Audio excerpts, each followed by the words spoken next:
Bien, bonjour à tous. Donc on va lancer ce nouveau séminaire. Merci de votre présence et active surtout.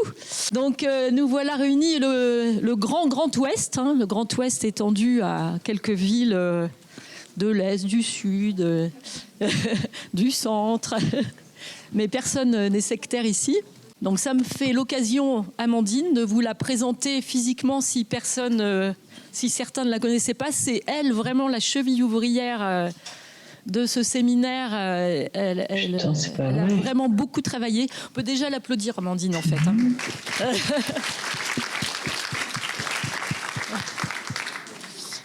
Et donc, le thème de cette année concocté par Annick, hein, c'est Annick qui a lancé l'idée et qui est notre chef du programme scientifique. Donc, on a vraiment bien travaillé ensemble. Oui, avec Sylvie. Hein, nous avons échangé sur le programme, je n'ai pas fait ça toute seule. Et donc, vous connaissez le principe, hein, la journée à thème, les communications libres demain matin. Et puis l'après-midi, donc, on en profite pour faire nos petites réunions du réseau GEM Excel et de la FHU. Donc, il faut aussi remercier nos soutiens institutionnels, donc la filière Andirard, qui vraiment là nous aide bien puisque c'est David et Grégoire qui travaillent avec la filière qui s'occupe de tout l'audiovisuel. Donc merci à eux.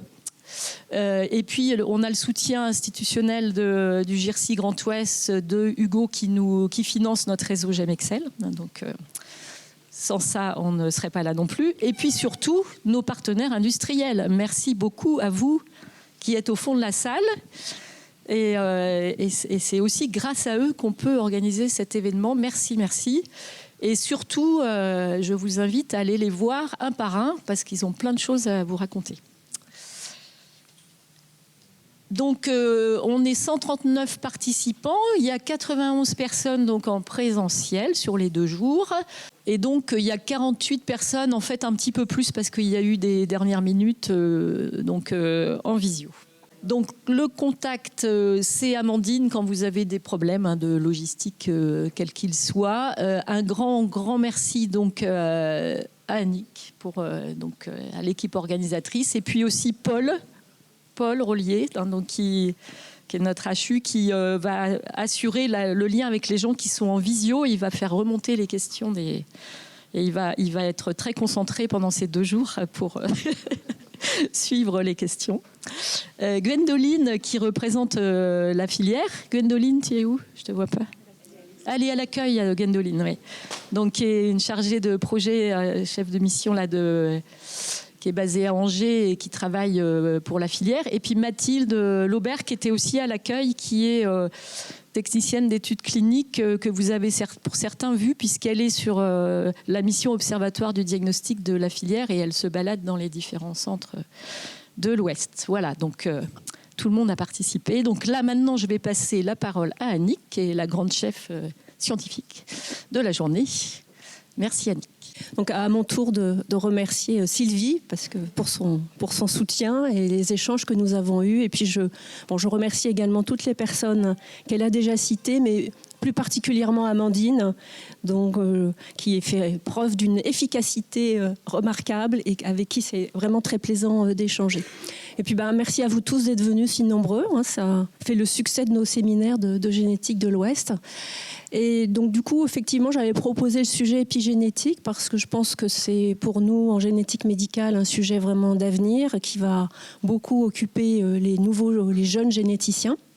Maintenant qu'on va avoir séquencé tous les gènes, qu'on connaît tous les gènes, même si on n'arrive pas encore toujours à trouver le défaut moléculaire dans tous les cas, les questions qui restent posées, c'est oui, mais pourquoi il y a un problème d'expressivité variable, de défaut de pénétrance, et voilà. Et donc, je pense que l'épigénétique a une part importante dans ce domaine.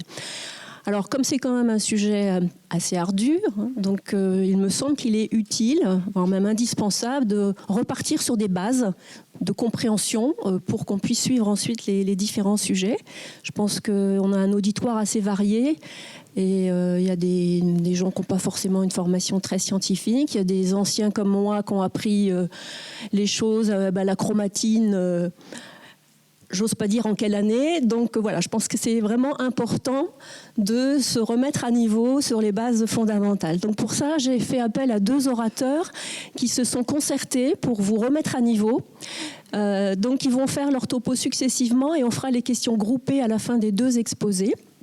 Donc, Nicolas de Lyon, que vous connaissez tous, Nicolas Chatron, je pense que je n'ai pas besoin de le présenter, qui va nous remettre à niveau sur la chromatine.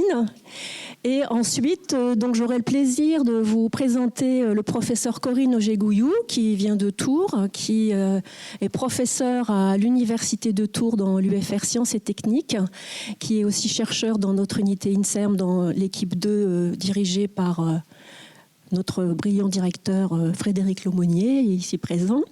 Et donc Corinne a comme thématique de recherche épigénétique et cancer, donc c'est vraiment son domaine et il me paraissait utile et essentiel même de la faire participer. Voilà, donc j'arrête de bavarder, je passe la parole à Nicolas et qui va se coordonner avec Corinne. Merci beaucoup Nicolas d'avoir accepté de venir si loin pour notre séminaire de l'Ouest.